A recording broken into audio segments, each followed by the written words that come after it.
Hello and welcome to the Embrace Yourself podcast.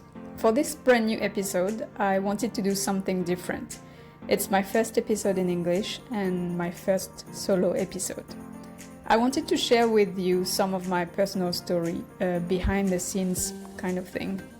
So I want to share my journey from being a good girl and a people pleaser to being in the process of becoming sovereign, and what impacts it all had on my health, and what therapy modalities I used, and also what I learned along the way in terms of psychology about myself, my patterns, and human relationships. Let's dive in. So, for so long, I was in the role of the good girl and the people pleaser, thinking I needed to earn love. I was brought up with the false belief that love was conditional, that love was tied to how I behaved and acted for others and not to my intrinsic value. I felt like I needed to be accepted and loved no matter what. Needless to say, I tried to accommodate everyone as much as I could. So before I go further into this, bear in mind, in retrospect, I know I had two choices. One, becoming a rebel and not buy into any of that nonsense. Or two, becoming a people pleaser, which I did. So my parents were loving and did their best. I'm not blaming them here, I'm just stating the facts, and also I'm not minimizing what happened to me. So let's clear this out. But at times, love felt conditional, and at times they both showed signs of emotional immaturity. And if I'm honest, I actually suffered from emotional neglect. Of course, I only realized this and had the vocabulary to put it into words only once I became an adult, after educating myself on the subject. Emotional manipulation was also part of the game, as well as having my emotional needs and feelings dismissed. It wouldn't be fun otherwise, would it? Emotional manipulation, well, in this situation between a parent and their child, can be as simple as a parent wanting to trigger emotion in their child through a sarcastic joke in my example, because it gives in my experience, for example, because it gives the parent a sense of control or entertainment.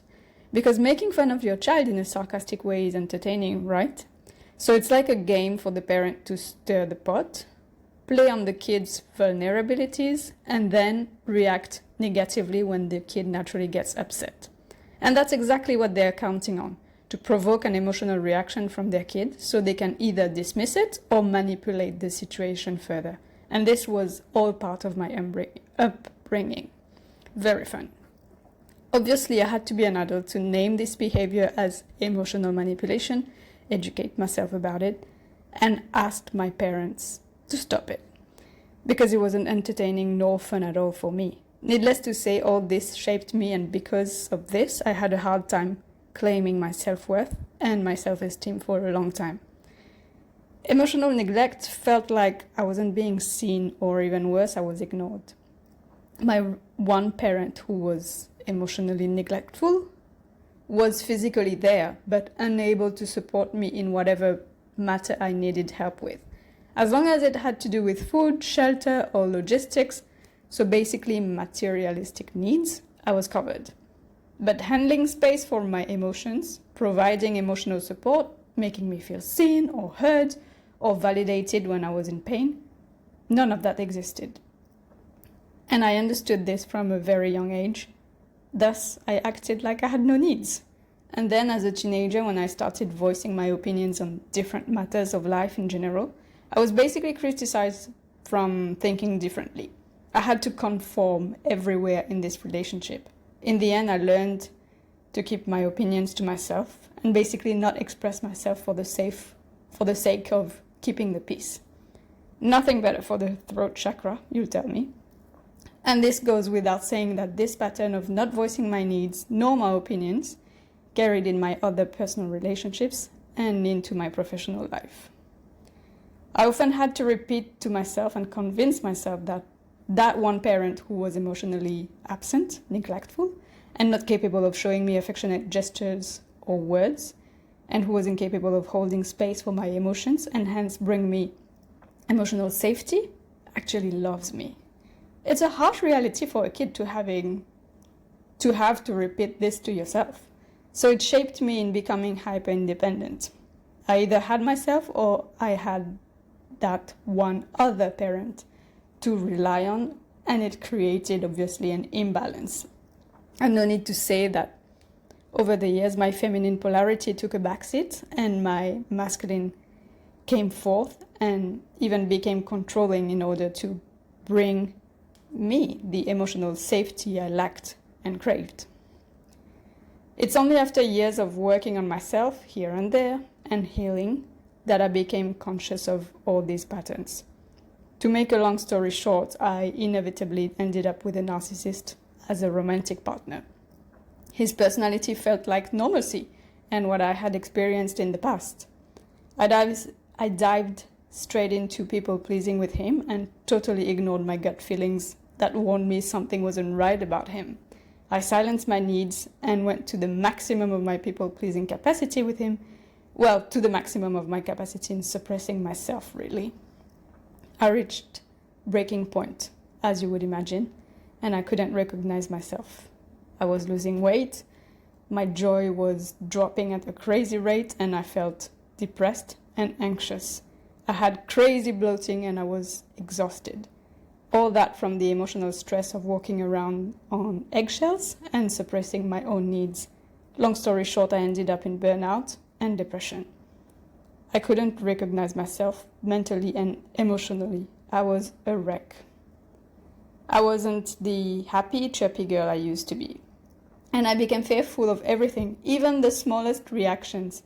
Once, I was with a friend and took a phone call for him as he wasn't available. And I wrote notes for him on his notebook from the phone call I just had. And I was scared he'd shout at me for not writing things perfectly just as he would have liked it. Can you imagine? That's the level of madness toxic relationships bring you into. Always having to satisfy the other person's needs or way of doing things, and in the meantime, act as if you're their puppet and not a human being. In terms of the impacts on health, what people don't realize is that in abusive relationships, the body and the brain become highly inflamed because of the chronically high level of cortisol.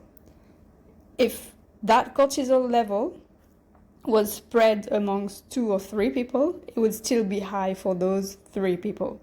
But everything is condensed in one person. That's how high it becomes. So it provokes a shrinkage of the hippocampus, the part of the brain responsible for short-term memory and decision-making. Needless to say, I had a really hard time making the simplest decisions, and I couldn't remember things from a few weeks or months ago. I even had difficulties doing the simplest math and calculations. Stress will also make the amygdala increase in size and inflamed. It's that part of the brain responsible for primary emotions like fear, guilt, desire, and shame. Hence, it will become hyperactive. And so it ends up putting the person into a constant survival state in fight or flight.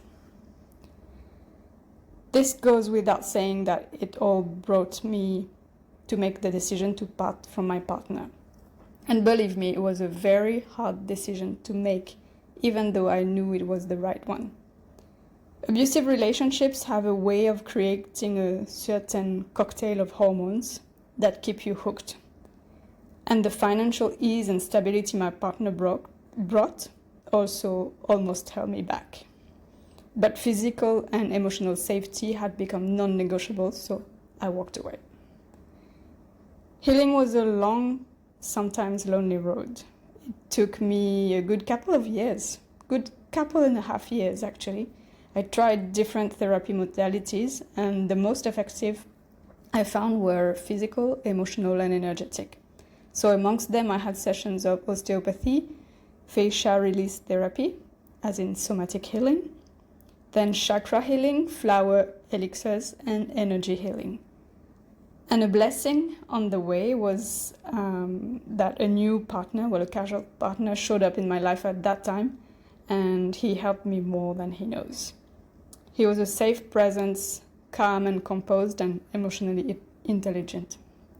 It was actually a game changer to unlearn some of the wrong relational patterns I had picked up in the past.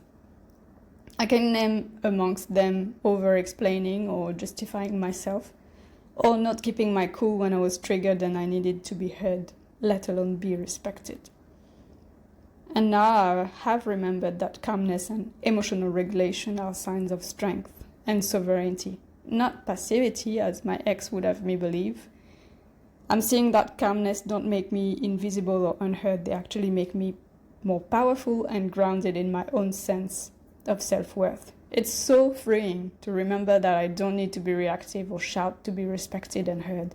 Because not only did I have to fight against my ex for this, but also with my borderline stepmother who thought going into rage followed by giving me the silence treatment was the best way to handle conflict and expected me to be confrontational in conflicts just like she is and gaslit me for not being like her and keeping my calm. Phew, in hindsight, and with my growth today, I know she was reacting from a place of inner child wounding and all she actually craved was to be held and heard.